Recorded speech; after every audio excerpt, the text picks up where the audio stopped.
नारायणं नमस्कृत्य नरं चैव नरोत्तमं देवीं सरस्वतीं व्यासं ततो जयमुदीरयेत् मूकं करोति वाचालं पङ्गुं लङ्घयते गिरिं यत्कृपातमहं वन्दे परमानन्दमाधवम् यत्कृपातमहं वन्दे परमानन्दमाधवम्।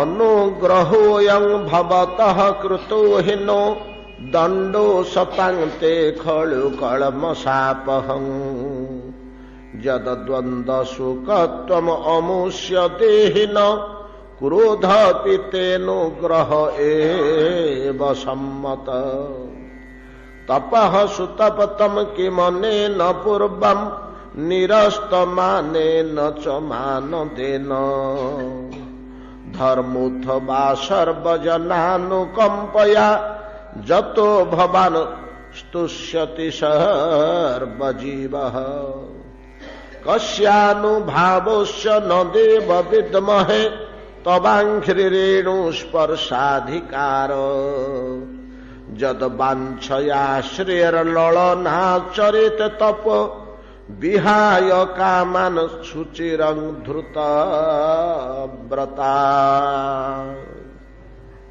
सुत गोस्वामी कहउछन्ति मुनिगण श्रवण करन्तु।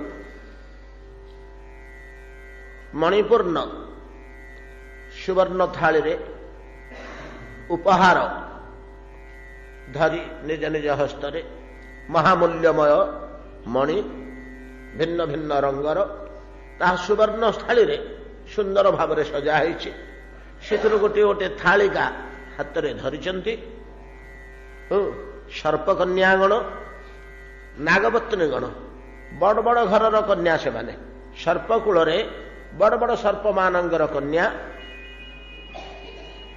परमा शोभनिया समस्ते परमा सुंदरी नागकन्या माने सौंदर्यर शेष सीमारे अछंती।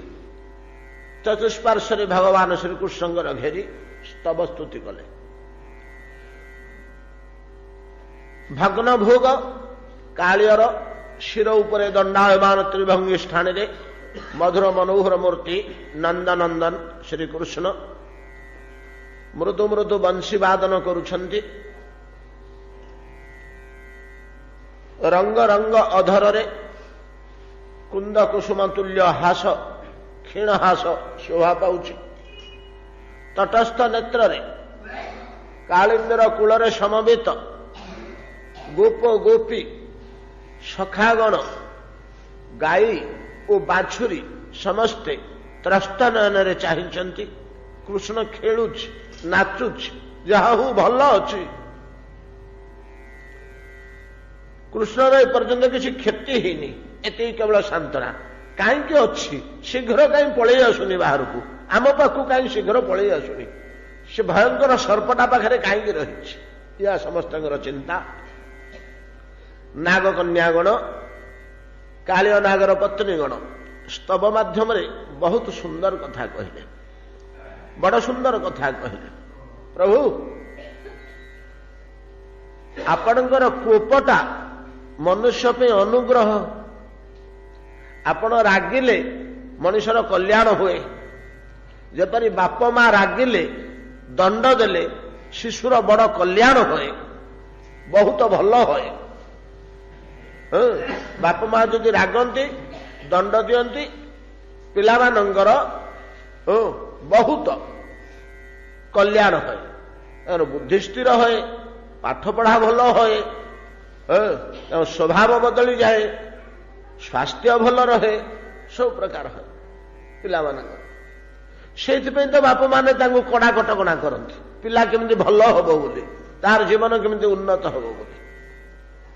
भगवानଙ୍କର ମଧ୍ୟ जीवମାନଙ୍କ प्रति ए व्यवस्था से तो सर्वजीवंकर पिता माता जनक जननी स्वरूप से भाव पोषण करती जीव जगत प्रति से भाव थाए भगवान अंतःकरण जीव प्रति हाटा नाग कन्या मैंने धरी पारि एवं कहते यही सिद्धांत मुनि ऋषि मैंने कहते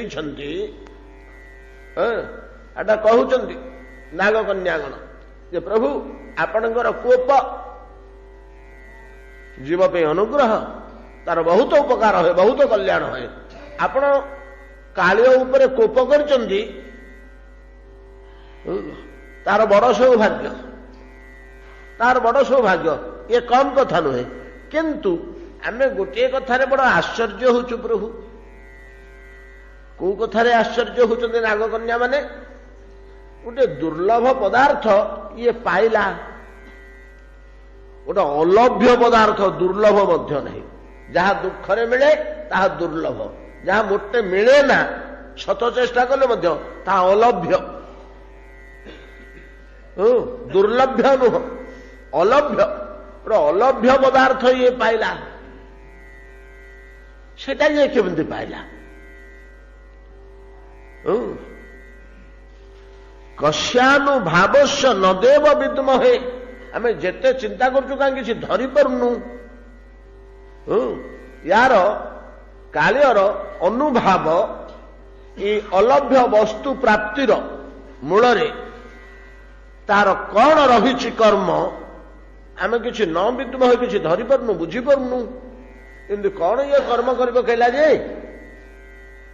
ये अलभ्य वस्तु पाइगला कस्यानुभावस्य अस्य काल्यस्य कस्य अनुभव हे देव वयं न विद्महे कौन से अलभ्य वस्तु पाइला रे न तबांघ्रे रेणु स्पर्शाधिकार आपण पाद धूली छुईवा को तार अधिकार कौटू आसला एटा से केमती पाइला एटा से केमती पाइला आपणकर पाद धूली आपण पाद रेणु या स्पर्श कर अधिकार बहु बहु मुनि ऋषि बहु बहु कल्प चेष्टा जत्न करी जोग तपस्या करी आपण पाद स्पर्श कर पाद धूली स्पर्श कर ये सर्पटा कालियोटा क्रोधीटा ये केमती पाइला यहीटा ही आमको बड़ आश्चर्य करुच्छे ये जो अलभ्य वस्तु पाई आपण पदरज से तो सामान्य जिनिस नुह जहाँपे साक्षात वैकुंठेश्वरी केते काल धरी तपस्या करुच्ची कठोर व्रत कठोर नियम करी जदबांछया जो पाद धूली की बांछा करी इच्छा करी जदबांछया श्री ललना चरेत तप श्री नाम ने ललना श्री ललना शोभामयी वैकुंठेश्वरी सर्वसौंदर्यर खणी सर्व सौभाग्यर खणी सर्व कल्याणर खणी नहीं कि वैकुंठेश्वरी श्री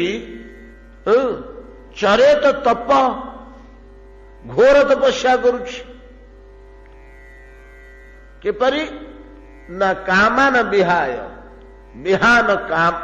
विहाय कामान सुचिरम धृत व्रता कठोर व्रत सहकारे दीर्घ काल धरी कौन करछि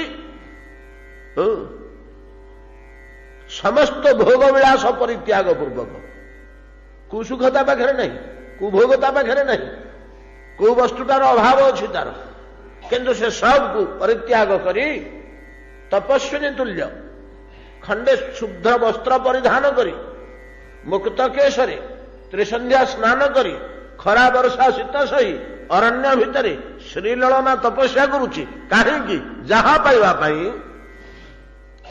से अलभ्य वस्तुटा ये पाई काल्य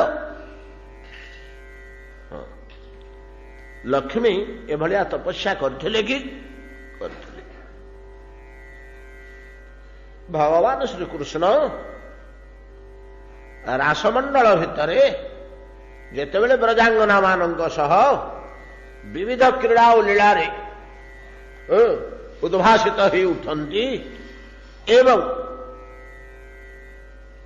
ब्रजांगना मानकर ବକ୍ଷୋଜ ଉପରେ ପାଦନ୍ୟସ୍ତ ପୂର୍ବକ ଶୟନ କରନ୍ତି ନାହିଁ। ଆମର ଭାଗବତରେ ଆଲୋଚନା ହେଉଛି। ଗୋଟିଏ ଶ୍ଲୋକ ରହିଛି, ଭାଗବତରେ ଗୋଟିଏ ଶ୍ଲୋକ ରହିଛି। ଯତେ ସୁଜାତ ଚରଣାମ୍ବୁରୁହସ୍ତନେଷୁ ଭୀତାସନୈ ପ୍ରିୟଦଧି ମହି କର୍କଶେଷୁ ତେନାଟବି ଅଟସିତଦ ବ୍ୟଥିତେନ କିଙ୍ଖିତ୍ କୁରୁପାଦିଭିର୍ ସ୍ମରତିଭି ଭବଦାୟୁଷାମ୍ବ। ଯେତେବେଳେ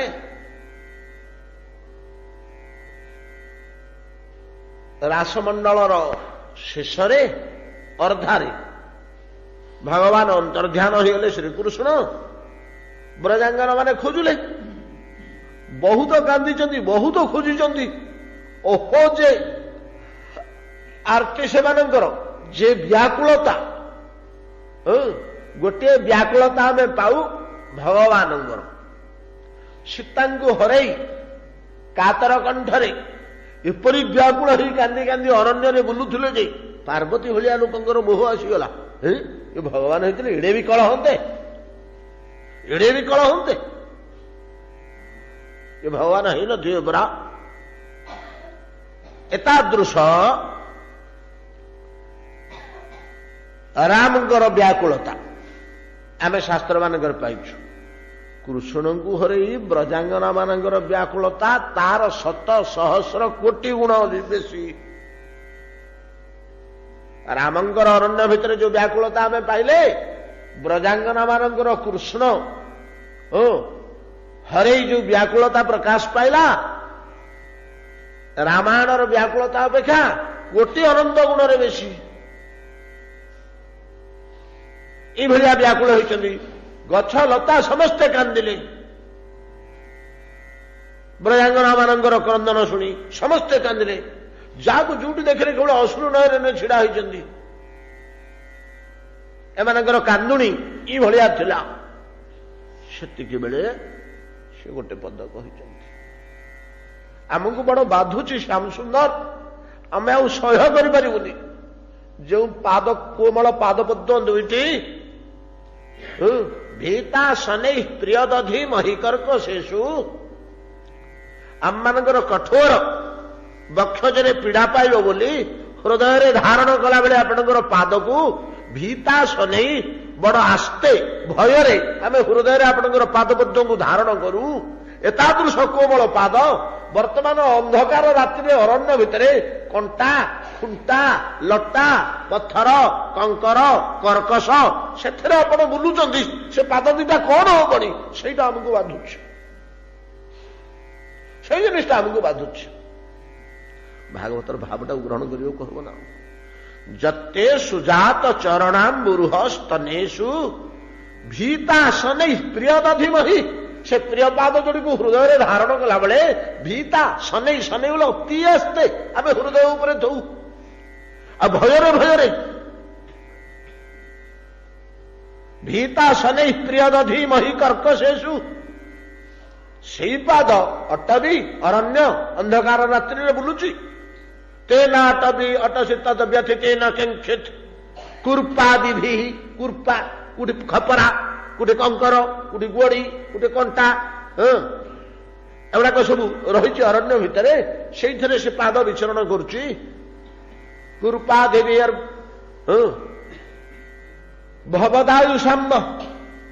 ଏତାଦୃଶ ଯେତେବେଳେ ବୁଲୁଥିଲେ ଅରଣ୍ୟ ଭିତରେ କାନ୍ଦି କାନ୍ଦି, ଏଇ ରାସମଣ୍ଡଳ ଭିତରକୁ ଲକ୍ଷ୍ମୀଙ୍କର ପ୍ରବେଶ ଅଧିକାର ନାହିଁ। ଲକ୍ଷ୍ମୀଙ୍କର ପ୍ରବେଶ ଅଧିକାର ନାହିଁ। ସେ ଚାହିଁଲେ ଭଗବାନଙ୍କର କୃଷ୍ଣାବତାରର ଏପରି ଲୀଳା, ଏପରି ସ୍ୱାଦୁ, ଏପରି ଆନନ୍ଦ, ଏପରି ଆବେଗ, ଏପରି ଉତ୍କଣ୍ଠା, ଏପରି ଭୋଗ। ମୁଁ ବୈକୁଣ୍ଠେଶ୍ୱରୀ ସତ, ଅନେକ ଐଶ୍ୱର୍ଯ୍ୟ, ଅନେକ ବୈଭବରେ ମୁଁ ଭରପୁର, मोर पूरा भरा कोटि ब्रह्मांड को समस्त सुख संपद इठू जगै दिया होची या ठीक, किंतु से सुख वैकुंठरे नहीं। सर्वस्व विहीना मोर तो सब किछि अछि, कौन नहीं मोर? रिद्धि सिद्धि ये समस्ते मोर दास दासी, मोर सेवा करुचंदी। ब्रजांगना मानकर कौन अछि? किछि तो नहीं, पिंधिबाकू लुगा खंडे नहीं, अर्धनग्न अवस्था अरण्य बुलुचंदी। ना रूप, ना शोभा, ना संपत, ना वेश विन्यास, ना कला, ना श्री, ना मान्यता, ना कुल, ना विद्या, ना साधना, कौन अच्छे? किछि तो नहीं सेमानंकर, किछि न थाई करे सेमानंकर गोटे जिनिस सर्वस्व छाड़ी देइचंती, गोटे वस्तु धरिचंती, श्याम सुंदर ब्रजराज नंदन, गोटे वस्तु केवल सेमानंकर अछि। किंतु कृष्ण संबंधटा तांकर, भगवतटा संबंधटा तांकर एड़े सुखदायी, एड़े आनंददायी, एड़े मधुमयी, एड़े रसमयी, एड़े भावमयी जे से वस्तुर कणिजाटे आमे पाउनु। आमे इथुरुडे धरी बसिछु। भोग विलास, प्रभुत्व, प्रतिपत्ति, प्रतिष्ठा, रूप, यौवन, मालिकाना, सर्वजगतर पूजा, सर्वदेवादेवींकर पूजा, इथुरुडे धरिकरी मु बसिछि। इथर मोर किछि अभाव नहीं, चरम सीमारे मु अछि। किंतु कृष्णानुराग, कृष्ण संबंध ताहा फेरे श्रृंगारात्मिका भंगिरे, शुद्ध निर्मल प्रेममयी भाव भंगिरे है जो भाव, से जो प्रेम, सिथरु कानिचे मो पाखरे नाही। ये अतुल संपद तागरे तो किछि नुह। एथुरु कानी चाहे पाइबा पाई विभू स्नेहरु भगवान मते भल पाइबे, मोर मस्तक स्पर्श करदेबे, मते हृदय को टाणिकी नेबे, मते चाहि बड़ खुशी हेबे। प्रहलादर मस्तक हाथटा थोदेले बोले युधिष्ठिर उठिकी पळेले परा सिंहासन उपरु। चक्रवर्ती ने समग्र आर्यावर्तर सेतु से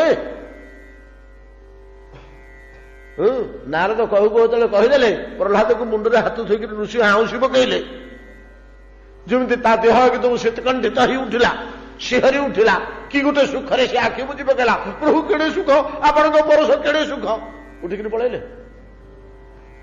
ता मुंडे हाथ देले, ताको आउंसले, ताको गेल कले, ताको आदर कले। आम घर को आसिले मत मुंडिया मारुचंती। प्रभु परम भक्त तो युधिष्ठिर, कौन बुझीपार ना नहीं कथा? भाव राज्यर कथा, प्रेम राज्यर कथा टी अलग जिनिस, भावुक मन हृदय देकर ग्रहण करने को हम। लक्ष्मी ए अभावटा जो अनुभव कले, से चाहिए मुझे ब्रजमंडल भितर प्रवेश करी रासमंडल गोपांगना मान ब्रजा मान कृष्णानुराग टिके भोग करी। कृष्णानुराग वन्य कुसुम सजे थी, बण ज्योत्स्ना धौत जमुना कूल सुंदर कुसुम पल्लवित कानन बुलुथी श्रीकृष्ण साथी से स्वाद मत केमती मिल, से मधुरता केमती मिल बोले तपस्या कले, घोर तपस्या कले। अनेक दिन तपस्या कले, कृष्ण वृत्तिर उपासना कले। भगवान संतुष्ट हेले। लक्ष्मी तुमर कौन असुविधा अच्छी जे तमें फेर तपस्या कर बसिकी मत आराधना कर? मोर आउ कौन अच्छी? मोर सबकि तो तुमको दिखाई, तमें ही तो मोर श्री, तमें थे मोर सबू अच्छी। आ कौन पे तुम्हें प्रभु अंतरर बासना कौन जानू ना? वैकुंठेश्वरी है, विश्व ब्रह्मांडर मालिकानी है,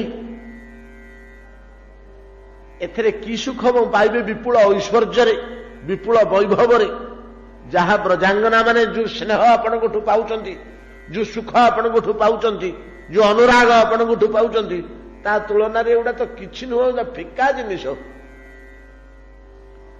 तमे से कथा बुझिलनी तमे से कथा बुझी पारुछ लक्ष्मी की पचारे भगवान से मैंने कौन पाउचंती तार मूल्य तमे बुझी पारुछ ना बहु काल पर प्रभु टिके टिके बुझुछ टिके टिके बुझुछ हौ तमे बेसी बुझी पारिबनी से वस्तुटा ता मन मनस्का मत प्राणा मदर्थे त्यक्त देहिका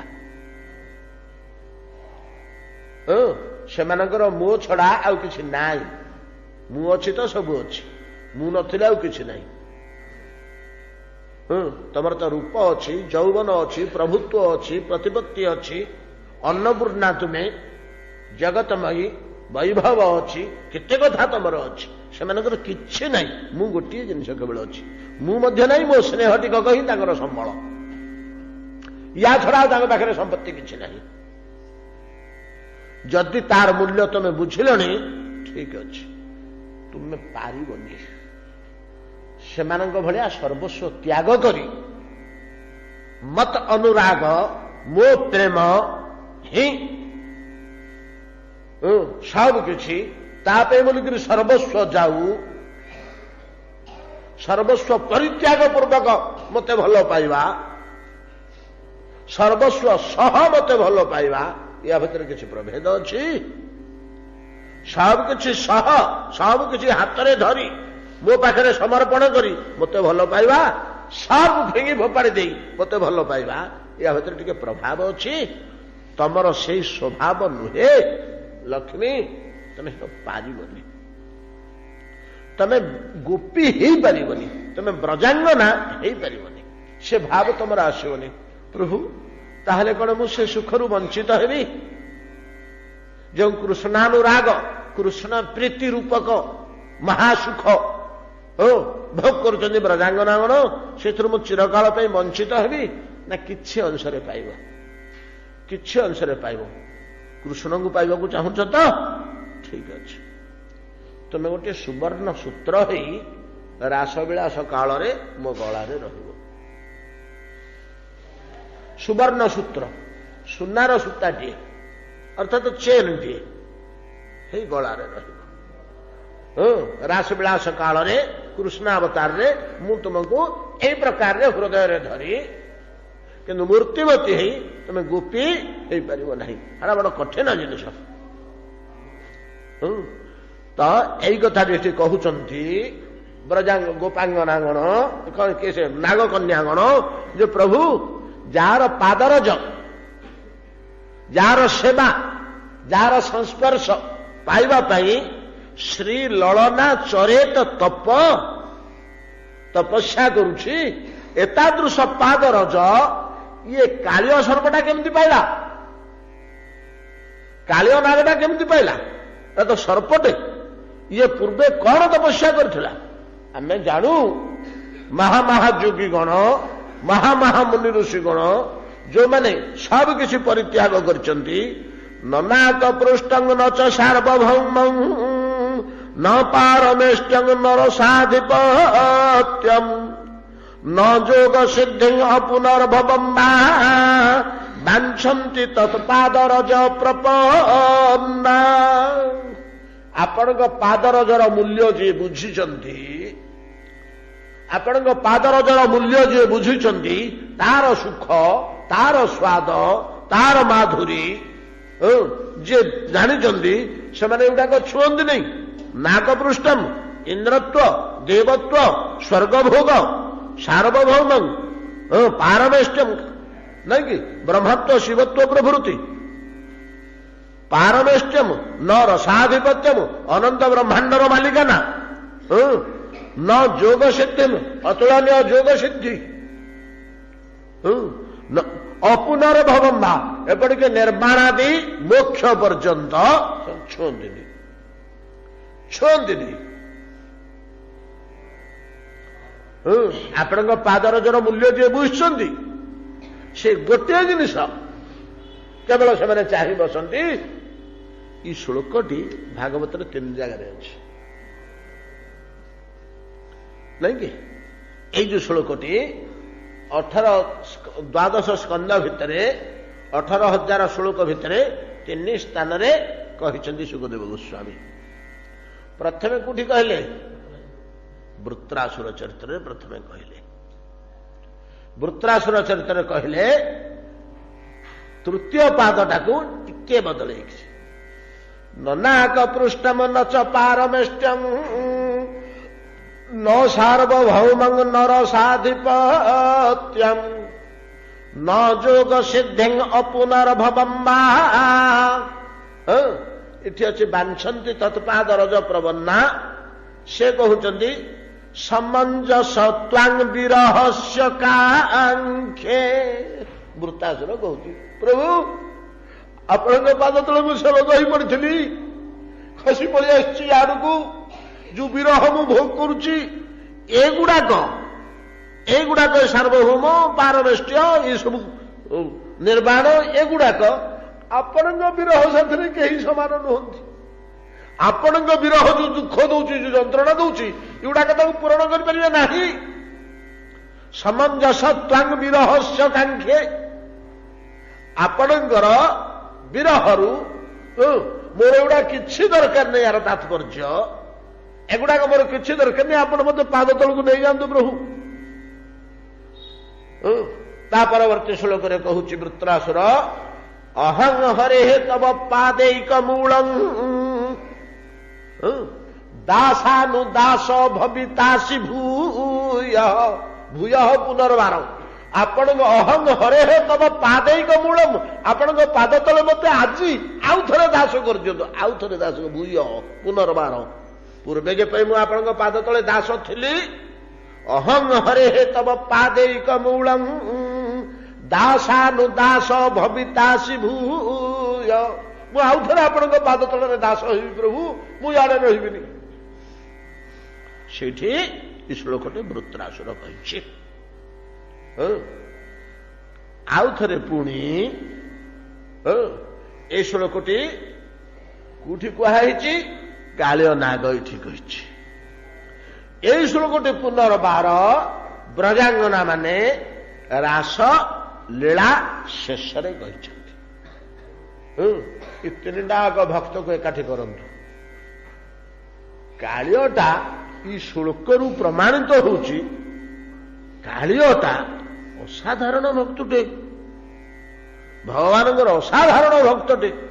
ନହେଲେ ପାଦରଜ ପାଇଥାନ୍ତା, ଇଡେ ଅନୁକମ୍ପା ପାଇଥାନ୍ତା। ଭଗବାନଙ୍କର ଲୀଳା ଗୁଡାକ ବଡ ବିଚିତ୍ର। ଆମେ ତାକୁ ଓଲଟା ବୁଝୁଛେ, ଆମେ ଜାଣିପାରୁନେ, ଆମ ବୁଦ୍ଧି ଅନୁସାରେ ଆମେ ବିଚାର କରୁଛେ। ବୃତ୍ରାସୁର ସର୍ବଶ୍ରେଷ୍ଠ ଭକ୍ତ ବୋଲି ପ୍ରମାଣ ହେଇଛି। ଇଆଡେ ବ୍ରଜାଙ୍ଗନା, ଏମାନଙ୍କର ଯେଉଁ ଉକ୍ତି ନାଗପତ୍ନୀ ମାନଙ୍କର ସେଇ ଉକ୍ତି। ଭଗବାନଙ୍କ ପାଦରଜ ସହିତ ଗୁଡାକ ଅତୁଳନୀୟ, ଗୋଟା ତୁଳନା ହେଇପାରିବନି। ଆଚ୍ଛା, ଚତୁର୍ଥ ପାଦଟି ବୃତ୍ତାସୁରର ଅଲଗା, ଏ ଦୁଇ ଶ୍ଲୋକର ଅଲଗା। ଏ ଦୁଇ ଶ୍ଲୋକରେ ନାଗକନ୍ୟା ମାନଙ୍କର ଉକ୍ତି ଆଉ ବ୍ରଜକନ୍ୟା ମାନଙ୍କର ଉକ୍ତି, ଏ ଉଭୟଙ୍କ ଉକ୍ତିରେ ବାଞ୍ଛନ୍ତି ତତ୍ପାଦ ରଜ ପ୍ରପନ୍ନା ଚତୁର୍ଥ ପାଦଟା ଠିକ ଅଛି। କିନ୍ତୁ ବ୍ରଜକନ୍ୟା ମାନେ ଯୋଉ କଥା କହିଛନ୍ତି, ନାଗକନ୍ୟା ମାନେ ଯୋଉ କଥା କହିଛନ୍ତି, ଗୋଟେ ପଦ ଏପଟ ସେପଟ ହେଇଛି। କୋଉ ପଦଟି? ନନାକ ପୃଷ୍ଠଂ ନଚ ପାରମେଷ୍ଟ୍ୟଂ ନ ସାର୍ବଭୌମ। ବ୍ରଜକନ୍ୟା ମାନେ କହିଛନ୍ତି ନ ପାରମେଷ୍ଟ୍ୟଂ, ତାପରେ ନ ସାର୍ବଭୌମ। କିନ୍ତୁ ନାଗକନ୍ୟା ମାନେ କହିଛନ୍ତି ଆଗ ସାର୍ବଭୌମ ପରେ ପାରମେଷ୍ଟ୍ୟ। ଏମାନେ କହିଲେ ନନାକ ପୃଷ୍ଠଂ ନଚ ସାର୍ବଭୌମଂ ନ ପାରମେଷ୍ଟ୍ୟଂ ନର ସାଧିପତ୍ୟଂ। ଆଉ ସବୁ ଠିକ, କେବଳ ସାର୍ବଭୌମଟା ପରେ ପାରମେଷ୍ଟ୍ୟ ରହିଛି। ତ ବ୍ରଜାଙ୍ଗନା ମାନେ ଯୋଉ କହିଛନ୍ତି ସେଟା ପ୍ରଥମେ ପାରମେଷ୍ଟ୍ୟ, ତା ପାଖକୁ ତାପରେ ସାର୍ବଭୌମ ପଦ ରହିଛି। ଏତିକି ପ୍ରଭେଦ। କାହିଁକି ପ୍ରଭେଦ? ସେମ୍ ଶ୍ଲୋକ ଶାସ୍ତ୍ର ମାନଙ୍କରେ ରହିବନି, ଟିକେ ହେଲେ ପରିବର୍ତ୍ତନ ହବ। ଗୋଟେ ଅକ୍ଷର ଅନ୍ତତଃ ଯଦି ପରିବର୍ତ୍ତନ ନ ହବ, ଗୋଟେ ଦ୍ୱିରୁକ୍ତି ଦୋଷ ବୋଲି ଅଛି। ଦ୍ୱିରୁକ୍ତି ଦୋଷ, ସେ ଦ୍ୱିରୁକ୍ତି ଦୋଷ ଦୂରେଇବାକୁ जे सुखदेव गोस्वामी कहते ता नुह हो से आपे आपे से पार्टी सजाड़ी हो मुखर केवे भ्रम प्रमाद विप्रलिप्सा करणा पाटव आर्ष वाक्य नाही एई सब ये सब दोष रही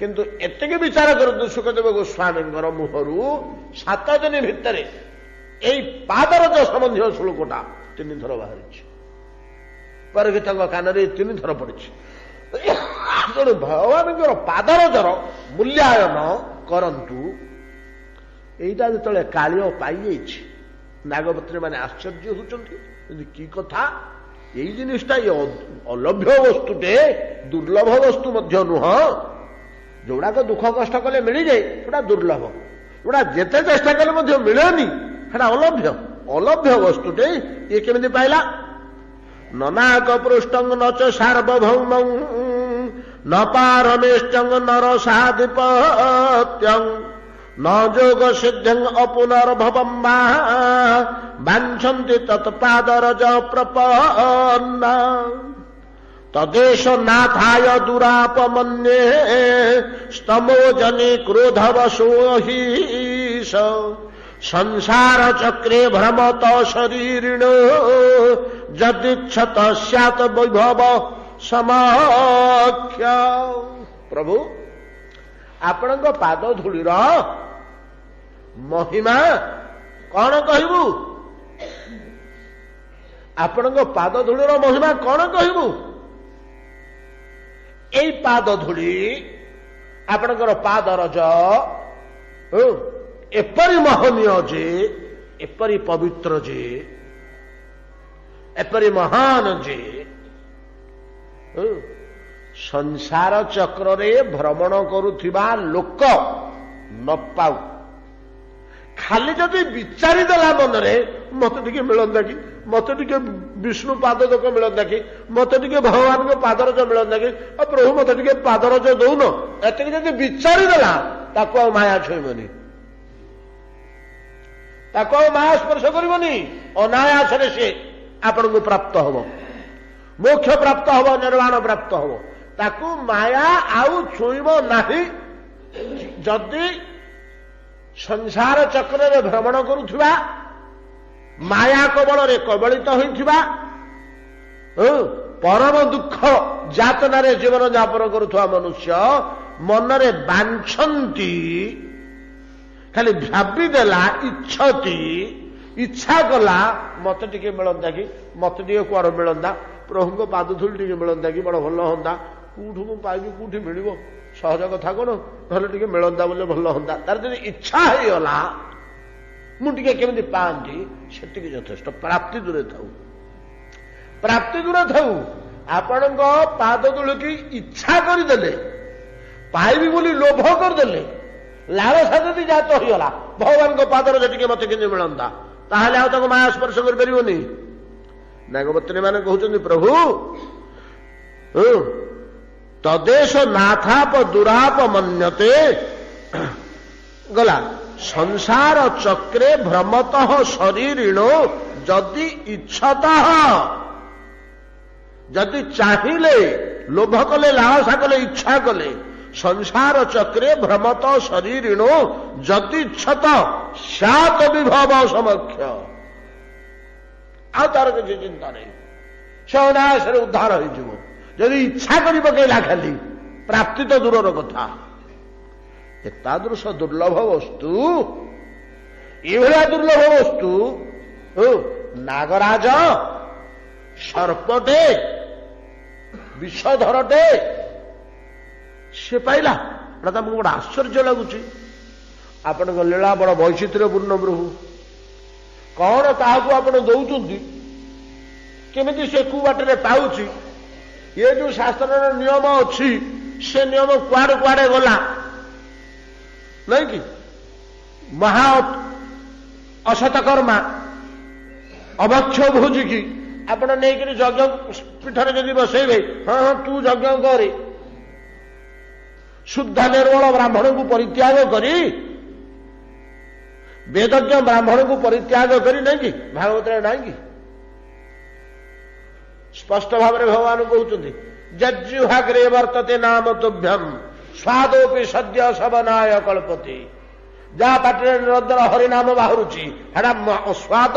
କୁକୁର ମାଂସ ଭୋଜି ଚଣ୍ଡାଳ ହୋଇଥିଲେ ମଧ୍ୟ ଯଜ୍ଞ କରିବାର ଅଧିକାର ତାର ଅଛି। ହରିନାମ ଯାହା ପାଟିରୁ ବାହାରୁଥିବ। କଣ ଭାଗବତର ସିଦ୍ଧାନ୍ତ ଉପରେ ଆମେ ଆଲୋଚନା କରିବା। ଏଇଭଳିଆ ପ୍ରଭୁ ଆପଣଙ୍କର କାର୍ଯ୍ୟକଳାପ ବଡ ବିଚିତ୍ର ଓ ମହାକଦର୍ଯ୍ୟ, କ୍ରୂର କର୍ମା, କ୍ରୋଧୀ, ବିଷଧର, ପରୋପକାରୀ, ଯାହାକୁ ଦେଖିଲେ ଲୋକେ ଆତଙ୍କିତ ହୁଅନ୍ତି, ଭୟ କରନ୍ତି, ଛାଡିକିରି ପଳାନ୍ତି, ପ୍ରାଣ ନେଇ ପଳାନ୍ତି। ତାକୁ ଆପଣଙ୍କର ଚରଣ ଧୂଳି ମିଳିଲା, ଯୋଉଟା ଲକ୍ଷ୍ମୀକି ମିଳୁନି। କି କାର୍ଯ୍ୟକଳାପ ଆପଣଙ୍କର, କି ବିଚିତ୍ର। ଆପଣଙ୍କ କାର୍ଯ୍ୟକୁ କିଏ ଜାଣିବ? ଯେମିତି ବ୍ରହ୍ମା କହିଥିଲେ ଆପଣଙ୍କର କାର୍ଯ୍ୟକୁ ଜାଣିବା ବଡ ମୁସ୍କିଲ ପ୍ରଭୁ। ଜାନନ୍ତ ଏବ ଜାନନ୍ତୁ କିଂ ବାହୁଗତ୍ୟାନ ମେ ପ୍ରଭୁ କାୟନ ମନସା ବାଚା ବୈଭବମ୍ ତବ ଗୋଚର। ଆପଣଙ୍କର ଲୀଳା, ଆପଣଙ୍କର ବୈଭବ, ଆପଣଙ୍କର ଉଦ୍ଦେଶ୍ୟ ମୁଁ କିଛି ଜାଣିପାରିଲିନି। ସେଭଳିଆ ନାଗକନ୍ୟା ମାନେ କହୁଛନ୍ତି ଆପଣଙ୍କର କି କାର୍ଯ୍ୟ, କି କଳାପ। ଅଲଭ୍ୟ ପାଦ ରଜ ସର୍ପଟା ପାଇଛି, କ୍ରୂର କର୍ମଟା, କୁଚ୍ଛିତ କର୍ମଟେ। ନମସ୍ତୁଭ୍ୟଂ ଭଗବତେ ପୁରୁଷାୟ ମହାତ୍ମନେ। ନାଗକନ୍ୟା ମାନେ ଆଶ୍ଚର୍ଯ୍ୟ ହେଇଗଲେ। ସେ ଥାଳିକି ପାଣି ଉପରେ ଭସେଇ ଦେଲେ। ଯୋଉ ରତ୍ନ ଥାଳିକା ଧରିଥିଲେ ହାତରେ, ହାତକୁ ଯୋଡି ପକେଇଲେ। ପ୍ରଭୁ ଆପଣଙ୍କୁ ସ୍ତବ କରିବା ଛଡା ଆଉ କିଛି କରିବନି। ଆପଣଙ୍କ ବିଷୟରେ କିଛି ଜାଣି ହବନି। ଆପଣଙ୍କ ବିଷୟରେ କିଛି ଜାଣି ହବନି, କେହି କିଛି ଜାଣିପାରିବେନି। ଆପଣଙ୍କ କାର୍ଯ୍ୟ କଳାପ ସବୁ କିଛି ଅନନ୍ତ। ଏକମାତ୍ର ଆପଣଙ୍କୁ ସ୍ତବ ସ୍ତୁତି କରିବାକୁ ଛଡା ଆଉ କିଛି ନାହିଁ।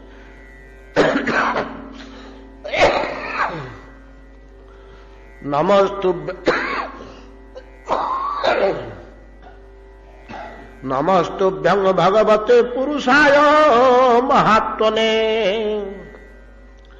ଭୂତାବାସାୟ ଭୂତାୟ ପରାୟ ପରମାତ୍ମନେ ଜ୍ଞାନ ବିଜ୍ଞାନ ନିଧये ବ୍ରହ୍ମଣେ ନନ୍ତ ଶକ୍ତये ଅଗୁଣାୟ ବିକାରାୟ ନମସ୍ତେ ପ୍ରାକୃତାୟ ଚ କାଳାୟ କାଳନାଭାୟ କାଳାବୟବ ସାକ୍ଷିଣେ ବିଶ୍ୱାୟ ତଦୁପଦ୍ରଷ୍ଟେ ସତ୍କର୍ତ୍ରେ ବିଶ୍ୱହେତବେ ନମೋ ନନ୍ତାୟ ସୂକ୍ଷ୍ମାୟ କୂଟସ୍ଥାୟ ବିପଶ୍ଚିତେ ନାନାବାଦାନୁରୋଧାୟ ବାଚ୍ୟ ବାଚକ ଶକ୍ତये ନମଃ ପ୍ରମାଣ ମୂଳାୟ କବये ଶାସ୍ତ୍ରଜୁନये ପ୍ରବୃତାୟ ନିବୃତାୟ ନିଗମାୟ ନମୋ ନମଃ ନମଃ କୃଷ୍ଣାୟ ରାମାୟ ବସୁଦେବ ସୁତାୟ ଚ ପ୍ରଦ୍ୟୁମ୍ନାୟ ନିରୁଦ୍ଧାୟ ସାତ୍ୱତାଂ ପତये ନମଃ ନମୋ ଗୁଣ ପ୍ରଦୀପାୟ ଗୁଣାତ୍ମୋଚ୍ଛାଦନାୟ ଚ ଗୁଣ ମୃତ୍ୟୁ ଲକ୍ଷଣାୟ ଗୁଣ ଦୃଷ୍ଟେ ସ୍ୱସଂବିଦେ ଅବ୍ୟାକୃତ ବିହାରାୟ ସର୍ବବ୍ୟାକୃତ ସିଦ୍ଧये ऋषिकेश नमस्तेषु मुनये मीनशीलने परावर गतिज्ञाय सर्वाध्यक्षाय ते नमः अविश्वाय च विश्वाय अविश्वाय अविश्वाय च विश्वाय पदद्रष्टस्य हेतवे बोली एतिके श्लोक रे नागपत्री माने भगवान स्तव कले।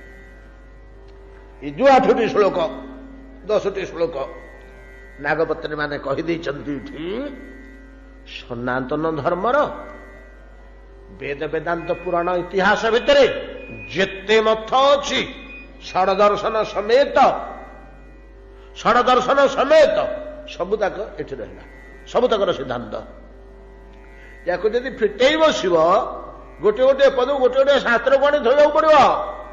सांख्य कौन कहले कपिल, वैशेषिक कौन कहले कणाद, पातंजल जोग कौन कहले व्यासदेव मीमांसा दर्शन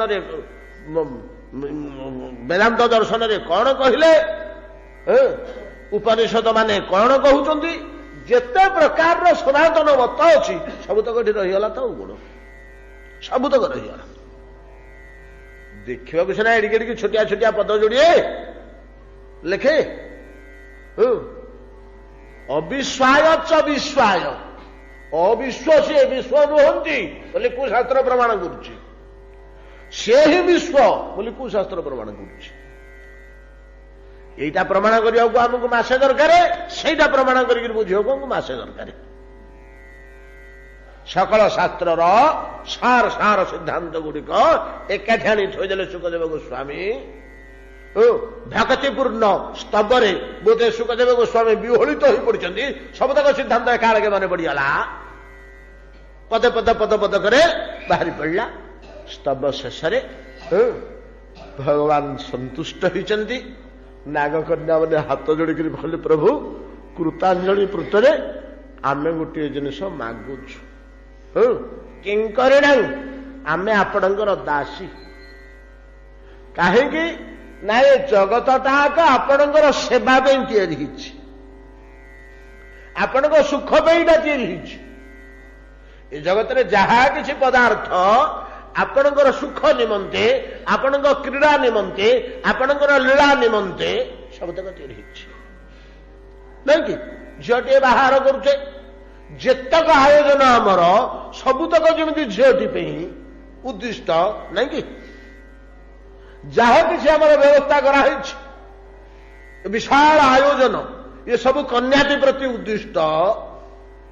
এই ବିଶ୍ୱରେ ଯାହା କିଛି ଆମେ ଦେଖିବା, ଫୁଲଟିଏ ଫୁଲଟିଏ ଭଲୁଟିଏ ମନ୍ଦୁଟିଏ ଯାହା କିଛି ଭାଗବତ କ୍ରୀଡ଼ା ଉପକରଣ, ଏଗୁଡାକ ସବୁ ଖେଳର କୌତୁକର ତାଙ୍କ ଆନନ୍ଦର ଉପକରଣ, ଏସବୁ ଗୁଡାକ। ତେଣୁ ଇଏ ସବୁଗୁଡାକ ଯଦି ଆପଣଙ୍କର କ୍ରୀଡ଼ାର ଉପକରଣ, ସବୁଗୁଡାକ ଆପଣଙ୍କର ଦାସ ସେବା ସାମଗ୍ରୀ, ଆମେ ମଧ୍ୟ ଆପଣଙ୍କର ସେବା ସାମଗ୍ରୀ। ଅତଏବ ଆମେ ଆପଣଙ୍କର ଚରଣ ତଳର ଦାସୀ ବ୍ୟତିରେକ ଆଉ କିଛି ନୁହଁ। ଦାସୀ ମାନେ ମାଲିକଙ୍କୁ କୋଉଟେ ମାଗିଲେ ମାଲିକ ଖୁସିରେ ଦେଇ ପକାନ୍ତି। ଦାସୀ ଗୁଡାକ ଯଦି ଗୋଟେ କିଛି ମାଗିବେ, ଆଉ ମାଲିକ ମନା କରିବେ କି? ଦାସୀ ଗୁଡାକ ଛୋଟ ଲୋକ ଗୁଡାକ ଆଉ କଣ ଝାଗଟା ପକେଇ ଦେ, ନାଇଁ କି? ପକାନ୍ତି। ସେମିତି ଆମେ ଦାସୀ ଗୁଡାକ କିଙ୍କରୀ ଗୁଡାକ ଆପଣଙ୍କର, ଆମେ ଆମର ପତିଦେବଙ୍କୁ ଭିକ୍ଷା କରୁଛୁ, ତାଙ୍କୁ ଆମ ହାତରେ ପ୍ରଦାନ କରନ୍ତୁ। ଭଗବାନ ଟିକେ ହସିଦେଲେ, ସବୁତକ ଫଣା କାଳିଅର ସଜାଡି ହେଇଗଲା। ସବୁ ଓହଳି ପଡିଥିଲା ଭାଙ୍ଗିକିରି, ନଡିଆ ବରଡା ଯେମିତି ଓହଳି ନଥାଏ ଗଛରୁ ସିଧା ଥାଏ, ଯେତେବେଳେ ଭାଙ୍ଗି ପଡେ ତଳକୁ ଓହଳିକିରି ରହିଥାଏ, ସେମିତି ରହିଥିଲା। ସବୁ ଫଣା ଗୁଡିକ କାଳିଅ ନାଗ ହାତ ଯୋଡି ସମର୍ଥ ହେଲା ପରେ ପ୍ରଭୁଙ୍କ କୃପା ଲାଭ କରି ଶୁଣୁଛି ତ ଏଗୁଡାକ, ସେ ଭଗବାନଙ୍କୁ ସ୍ତବ କରିବାକୁ। ବୟଙ୍ଖଳା ସହୋତ୍ପାତ୍ୟା ତାମସା ଦୀର୍ଘ ମନ୍ୟବ ସ୍ୱଭାବ ଦୁଷ୍ଟ୍ୟଜୋ ନାଥ ଲୋକାନାଂ ଯଦ ଅସତ୍ଗ୍ରହ। ପ୍ରଭୁ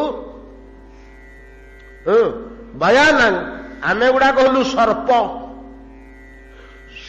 ସହୋତ୍ପତ୍ତିଆ ଜନ୍ମରୁ ଆମ ଦେହରେ ବିଷ, ମା ପେଟରୁ ଜନ୍ମରୁ ଆମ ପେଟରେ ବିଷ। ଯୋଉଠି ବିଷ ସେଠି କ୍ରୋଧ, ବିଷ ଆଉ କ୍ରୋଧ ଗୋଟିଏ ଜିନିଷ। ଅତଏବ ଉତ୍ପତ୍ତିଆ, ଉତ୍ପତ୍ତିରୁ ସହୋତ୍ପତ୍ତିଆ, ଯୋଉଟାକୁ ଆମେ ସହଜାତ ବୋଲି କହୁଛେ, ଆମ ଜନ୍ମ ସହ ଆମେ ବିଷ, କ୍ରୋଧ, କ୍ରୂରତା, ନିର୍ଦ୍ଦୟତା ଏମିତି ଗୁଡେ ଧରିକିରି ଆମେ ଜନ୍ମ ହୋଇଛୁ। ଏ ପ୍ରଭୁ ସ୍ୱଭାବ ଦି ପ୍ରକାରର ଅଛି, ଗୋଟେ ଭଲ ସ୍ୱଭାବ, ଗୋଟେ ମନ୍ଦ ସ୍ୱଭାବ। ଭଲ ସ୍ୱଭାବଟା ସିନା ମଣିଷ ଶୀଘ୍ର ଛାଡି ଦେଇପାରିବ, ମନ୍ଦ ସ୍ୱଭାବଟା ଶୀଘ୍ର ଛାଡି ଦେଇପାରିବ? ଜଣେ ଲୋକ ଦାନ କରୁଛି, ଏଟା ତାର ସ୍ୱଭାବ, ଦାନ କରୁଛି କରୁଛି କରୁଛି, ନିଃସ୍ୱ ହେଇଗଲା, ଆଉ କୁଆଡେ ମିଳିଲାନି, ଆଉ ତ ନାଇଁ, ଆଉ ଥିଲେ ସିନା ଦେଇଥାନ୍ତି, ବନ୍ଦ କରିଦେଇପାରିବ। ଭଲ ସ୍ୱଭାବଟା ଶୀଘ୍ର। ଜଣେ ଚୋରି କରୁଛି, ଯଥେଷ୍ଟ ଜମା କଲାଣି, ଏତେ ତ ହେଲାନି, ଆଉ କାହିଁ ଚୋରି କରିବି ବୋଲି ଛାଡିପାରିବ? ତାତ୍ପର୍ଯ୍ୟ କହିବା, ଦାନୀ ଦାନ ସ୍ୱଭାବ ନିଃସ୍ୱ ହେଇଗଲେ ଛାଡି ଦେଇପାରିବ। ଚୋର ଚୋରି ସ୍ୱଭାବ ଯଥେଷ୍ଟ ସଞ୍ଚୟ କଲେ ମଧ୍ୟ ଛାଡ଼ି ପାରିବ ନାହିଁ। କାହିଁକି ନା କହୁଛି କାଳିୟ ଭଲ ସ୍ୱଭାବଟା ବା ଚେଷ୍ଟା କଲେ ଛାଡ଼ି ହେଇଯିବ, ମନ୍ଦ ସ୍ୱଭାବଟା ଯେତେ ଚେଷ୍ଟା କଲେ ମଧ୍ୟ ଛାଡ଼ି ହେବନି। ଆମର ତ ଏଇଟା ସ୍ୱଭାବ। ଜଗନ୍ନାଥ ଦାସ ଓଡ଼ିଆରେ ଅନୁବାଦ କଲେ ଷୋଳକୋଟିକି, ସର୍ପରେ ଜନ୍ମ ଦେଲୁ ମୋତେ ସ୍ୱଭାବ ଛାଡ଼ିବି କେମନ୍ତେ। କାଳିୟ କହୁଛି ବଡ଼ ସୁନ୍ଦର ଭାଷାରେ, ବୟଂଖଳା ସହତପତ୍ୟା ତାମସା ଦୀର୍ଘମନ୍ୟବ। ଦୀର୍ଘମନ୍ୟବ ଆଜ୍ଞା, ଆମର କ୍ରୋଧଟା ମଲା ବନ୍ଦ ରହିବ। ଉତ୍ତମ, ଅଧମ, ମଧ୍ୟମ। ଭର୍ତ୍ତୃହରି ମଣିଷକୁ ତିନି ଭାଗରେ ବାଣ୍ଟିଛନ୍ତି। ଭର୍ତ୍ତୃହରି ନୀତି ଶତକ ବୋଲି ଅଛି। ଆମର ନୀତି ଗୋଟିଏ ହଉଛି ବିଦ୍ରୋହ ନୀତି, ଅତି ଉତ୍କୃଷ୍ଟ ଅଛି, ବିଦ୍ରୋହଙ୍କ ଦ୍ୱାରା ରଚିତ ଗୋଟେ ନୀତି ଶାସ୍ତ୍ର ବିଦ୍ରୋହ ନୀତି। ଆଉ 100ଟି ଶ୍ଲୋକରେ ଲେଖିଛନ୍ତି ଭର୍ତ୍ତୃହରି ନୀତି ଶତକ। ବାକି ଚାଣକ୍ୟ ନୀତି ତ ଆମେ ସମସ୍ତେ ଜାଣିଛେ। ଚାଣକ୍ୟ ନୀତି ଯୋଉ ଭଳିଆ ନୀତିଶାସ୍ତ୍ରଟା ଲେଖିବାରେ ସହଜ କଥା କି? ସେଇ ପ୍ରକାର ମସ୍ତିଷ୍କ ନହେଲେ ନୀତିଶାସ୍ତ୍ର ଲେଖିପାରିବ? ତ ଚାଣକ୍ୟ ନୀତି ଯେମିତି ଭର୍ତ୍ତୃହରି ନୀତି ଶତକ ବୋଲି ଅଛି। ଭର୍ତ୍ତୃହରି ତାଙ୍କ ନୀତିରେ ସେ ନିର୍ଣ୍ଣୟ କରିଛନ୍ତି ଯେ ମନୁଷ୍ୟ ତ୍ରିବିଧ, ଉତ୍ତମ, ମଧ୍ୟମ, ଅଧମ। ଉତ୍ତମ ମନୁଷ୍ୟ କିଏ? କୌଣସି କାରଣରୁ ମନରେ କ୍ରୋଧ ଆସିଲା, କୌଣସି କାରଣରୁ ମନରେ କ୍ରୋଧ ଆସିଲା, କ୍ରୋଧଟା ଏକ ରାତ୍ରିରେ ଯିଏ ଭୁଲିଗଲା, ଏକ ରାତ୍ରି ଆଜି ରାଗିଥିଲା ହିଂସା କର, ଯେମିତି ହେଲେ ଚଣ୍ଡାଳକୁ ଏମିତି କରିବି, ସେମିତି କରିବି, ସେମିତି କରିବି, ନା ଖାଇଲା ପିଲା ଶୋଇପିଲା, ସକାଳୁ ଉଠିଲା ଭୁଲିଗଲାଣି। କଣ କଲା କଲା, ଛାଡ, କାଲିର କଥା କାଲି ଗଲାଣି, ଆଉ ସେ କଥା ମନେ ନାହିଁ ତ ତାର। ଆଉ କଣ, ଅଳ୍ପ ସମୟ ଭିତରେ ଯାହାର କ୍ରୋଧ ଦୂର ହୋଇଯାଏ ଏକ ରାତ୍ରିରେ, ସେ ହେଲା ଜଗତରେ ଉତ୍ତମ ମଣିଷ। ସେ ହେଲା ଉତ୍ତମ ମଣିଷ। 1 ବର୍ଷ ପର୍ଯ୍ୟନ୍ତ ଯାହାର କ୍ରୋଧ ରହେ, ବର୍ଷ ପରେ ଭୁଲିଯାଏ, ସେ ହେଲା ମଧ୍ୟମ ମଣିଷ। ଅଧମ ମଣିଷର କ୍ରୋଧ ମୃତ୍ୟୁ ପର୍ଯ୍ୟନ୍ତ ରହେ, ମଲା ବନ୍ଦ। ମଲା ବେଳକୁ ଚିନ୍ତା କରି ପ୍ରାଣ ଛାଡିଗଲାରେ ପୁଅ, ତାକୁ ସାଧି ପାରିଲିନି, ଛାଡ଼ିବୁନି, ତୁ ଲାଗିବୁ। ସେ କେସଟା ପଡିଛି, ଦେଖୁଥିବୁ, ଅମୁକ ମୋହରୀ ପାଖରେ ଅଛି।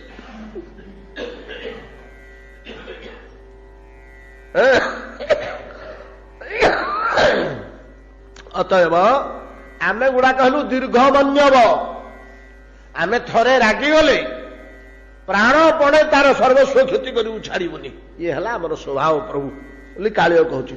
ବୟଂଖଳା ସହୋତପତ୍ୟା ତାମସା ଦୀର୍ଘମନ୍ୟବ ସ୍ୱଭାବ ଦୁଶ୍ଚଜୋ ନାଥ ଲୋକାନା ଯଦନୁଗ୍ରହ। ଏ ଯୋଉ ଆମର ସ୍ୱଭାବ, ଆମେ ଭଲ କେମିତି ହବୁ? ଆମେ ଭଲ କେମିତି ହବୁ? ହେଲେ ପ୍ରଭୁ ଆମକୁ ଏମିତି କିଏ କଲା?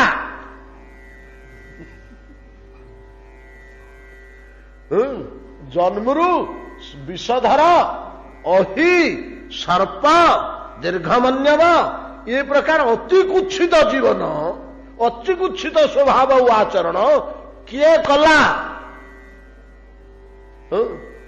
ସ୍ପଷ୍ଟ ଭାବରେ କହୁଛି, ଭବାନେ ହି କାରଣ ତତ୍ର ସର୍ବଜ୍ଞ ଜଗଦୀଶ୍ୱର। ଯେହେତୁ ଆପଣ ଜଗଦୀଶ୍ୱର, ଜଗତ ସ୍ରଷ୍ଟା, ଭବାନେ ହି କାରଣ। ଆମେ ଗୁଡାକ ଏମିତି ହବା ପାଇଁ କି କାରଣ ହଉଛନ୍ତି ଆପଣ, ଭବାନ, ଆପଣ। ନାଇଁ କି? କହୁଛି କେତୋଟି ଶ୍ଲୋକ ଅଛି, କହୁଛି ପ୍ରଭୁ ଜଣେ ମାଲିକ ତାଙ୍କ ଭଣ୍ଡାର ଭିତରେ, ବିଭିନ୍ନ ପାତ୍ର ଭିତରେ ବିଭିନ୍ନ ବସ୍ତୁ ରଖିଛନ୍ତି, ବିଭିନ୍ନ ବସ୍ତୁ ରଖିଛନ୍ତି। ଆଉ ଗୋଟେ ପାତ୍ରରେ ରଖିଛନ୍ତି କେରୋସିନି, ଆଉ ଗୋଟେ ପାତ୍ରରେ ରଖିଛନ୍ତି ଚିନି, ଆଉ ଗୋଟେ ପାତ୍ରରେ ରଖିଛନ୍ତି ଡାଲି। ନାଇଁ କି? ଭଣ୍ଡାର ଭିତରେ ସବୁ ଥୁଆ ହେଇଛି। ହେଲେ ଯୋଉ ପାତ୍ର ଭିତରେ କେରୋସିନି ଅଛି, ଚା କରିବା ପାଇଁ ଚିନି ଆଣିବି ବୋଲି ମୁଠେ ଯଦି ସେଇ ପତ୍ର ଆଣନ୍ତି, ଆଉ ଚିନି ନ ବାହାର କରି ଯଦି ହାତ ଆଗ କେରୋସିନି ଗନ୍ଧ ହେଇକିରି ବାହାରିଲା ସେ ଭିତରୁ, ସେ ଯଦି ଲାତେ ମାରିବେ ସେ ହାଣ୍ଡିକି, ସେ ଭାଣ୍ଡକୁ, ସେ ଫାଟିକିରି ଘର ଆଗ କେରୋସିନି ଭାସିବ ନା, ଆଉ କୋଉଠି ଫାଇଦା ହବ? ଚିନି ବାହାରିଲାନି, ଚଣାଳ କେରୋସିନି ଗୋଟେ ବାହାରିଲା ବୋଲି ଯଦି ତାକୁ ଗୋଇଠେ ମାରିବେ ସେ ଭାଣ୍ଡଟାକୁ, ଭାଣ୍ଡଟା ଫାଟିବ। ଫାଟିଲା ପରେ ସେ ଘର ଆଗ କଣ ବିଛେଇ ହବ? କେରୋସିନି ଭର୍ତ୍ତି ହବ, ସବୁଗୁଡା କେରୋସିନି ହେଇଯିବ। ଆପଣ ତ ଆମ ଭିତରେ ରଖିଲେ ବିଷ ଆଉ ହାତ ପୁରେଇ ଖୋଜିବା ଭିତରୁ ଅମୃତ ବାହାର କରେ। ମୁଁ ତ ସାପଟେ, ଏ ପାଣିରେ ରହିଲେ ପାଣି ଅମୃତ ହବ, ବିଷ ହବନି। ଏଥିପାଇଁ ଆପଣ ଦାୟୀ। ଏଥିପାଇଁ ଆପଣ କର୍ମ କଥା କହୁନି, ସବୁଗୁଡା ସୁତରଙ୍କ ଏକାଥରେ ପଳଉଛି। ସିଏ ତ ସର୍ପ ହବାଟା ତାର କର୍ମ ନୁହେଁ। ହେଇପାରେ କିଛି, ଏଟା ନୈସର୍ଗିକ ସର୍ପ ତ, ସିଏ ତାର ବିଚାରଧାରାରେ କହୁଛି। ଏ ଯୋଉ ବିଚାରଧାରା, ଯୋଉ ସିଦ୍ଧାନ୍ତ, ଇଏ ତଳତଳିଆ ବିଚାରଧାରା ହେଲା ଏ କର୍ମ ଅକର୍ମ ଭଲ ମନ୍ଦ। ସର୍ବମୟ ସ୍ରଷ୍ଟାକୁ ଧରିଲେ ତାର ଇଚ୍ଛାରେ ତ ସବୁ କିଛି। ଆଉ କଣ, ସେ ସୃଷ୍ଟି କରିଥିବାରୁ ସିନା କର୍ମ ବୋଲି ହେଲା। କର୍ମଟା ତାଙ୍କର ସୃଷ୍ଟି ନାହିଁ କି, ଅମୁକ କର୍ମ କଲେ ଏମିତି ହବ, ସବୁ ତାଙ୍କର ସୃଷ୍ଟି ମୂଳରେ ରହୁଛି। ଅତଏବ ତ ଏ କଥା କହିଲା କାଳିୟ। କାଳିୟ କହିକିରି କହିଲା, ପ୍ରଭୁ ଶୁଣନ୍ତୁ ପରବର୍ତ୍ତୀ କଥା, ଇଏ ସବୁଗୁଡାକ ଆପଣଙ୍କର ଖେଳହର, ଏବଂ ଆପଣ ଯାହା କରିବେ ସେଗୁଡାକ ଆମର କର୍ତ୍ତବ୍ୟ। କାହିଁକି ନା ମତେ କ୍ରୋଧି କରି ତିଆରି କରିବାରେ ଆପଣଙ୍କର ଆନନ୍ଦ, ମୋର ସହସ୍ରପଣା ଭାଙ୍ଗିବାରେ ଆପଣଙ୍କର ଆନନ୍ଦ, ପୁନର୍ବାର ମୋର ଫଣାକୁ ଟେକିବାରେ ଆପଣଙ୍କର ଆନନ୍ଦ। ଏ ସବୁଗୁଡାକ ଆପଣଙ୍କର ଖେଳ ତ, ଆଉ କଣ, ଏ ସବୁଗୁଡାକ ଆପଣଙ୍କର ଖେଳ। ଖେଳ କହିଲେ କ୍ରୀଡ଼ା, କ୍ରୀଡ଼ା ଅର୍ଥ ତ ଯୋଉଥିରୁ ଆନନ୍ଦ ମିଳେ। ଆପଣ ଆନନ୍ଦ ପାଇବା ପାଇଁ ଏମିତି ନାନା ପ୍ରକାରର କର୍ମ କରୁଛନ୍ତି। ମତେ ଦଣ୍ଡ ଦେବା ମଧ୍ୟ ଆପଣଙ୍କର କ୍ରୀଡ଼ାର ଅନ୍ତର୍ଗତ, ମତେ ଅନୁଗ୍ରହ କରିବା ମଧ୍ୟ ଆପଣଙ୍କର କ୍ରୀଡ଼ାର ଅନ୍ତର୍ଗତ। ଦୁଇଟାକ ମୋ ପାଇଁ ସମାନ ହେଇ ପ୍ରଭୁ। କାହିଁକି ନା ମୋର କର୍ତ୍ତବ୍ୟ ହେଲା ଆପଣଙ୍କୁ ସୁଖୀ କରିବା। ମତେ ଦଣ୍ଡ ଦେଇକରି ଆପଣ ସୁଖୀ ହେଲେ, ମତେ ପୁଣି ଅନୁଗ୍ରହ କରିକିରି ଆପଣ ସୁଖୀ ହେଲେ, ଦୁଇଟାକ ମୋ ପାଇଁ ସମାନ। ଏତାଦୃଶ ଭାବରେ କାଳିୟ ନାଗ ତାର ନିବେଦନ କଲା। ଭଗବାନ ଏ କଥା ଶୁଣିକି ସବୁ ଖୁସି ହେଇଗଲେ। ଖୁସି ହେଇକରି କହିଲେ, କାଳିୟ ତୁ ମୋର ପ୍ରିୟରେ, ନହେଲେ ମୁଁ ତୁ ମଥା ଉପରେ ଠିଆ ହେଇଥାନ୍ତି। ତୁ ଦେଖୁନୁ ତୋର ମୁଣ୍ଡ ଗୁଡାକ, ଗୋଟେ ମୁଣ୍ଡ ଉପରକୁ ଟେକିକିରି ଦେଖେ ତ କଣ ହେଇଛି। ସବୁ ମସ୍ତକରେ ଯୋଡ଼ିଏ ଯୋଡ଼ିଏ ଯୋଡ଼ିଏ ଯୋଡ଼ିଏ ଭଗବତ ପାଦ ଚିହ୍ନ ଅଙ୍କିତ ହେଇକିରି ରହିଛି।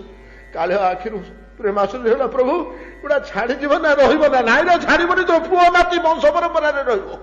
ମୋ ପାଦ ଚିହ୍ନ ଆଉ ଛାଡିବ? ଏଟା ରଙ୍ଗ ହେଇନି। ତାପରେ ହଉ ଚିନ୍ତା ନାହିଁ, ଗରୁଡ ଆସିଲେ ମତେ ମୁଣ୍ଡିଆ ମାରିବ ଆଗ, ଆଉ ଆପଣଙ୍କ ପାଦ ତଳକୁ ତ ମୁଣ୍ଡିଆ ମାରିବ।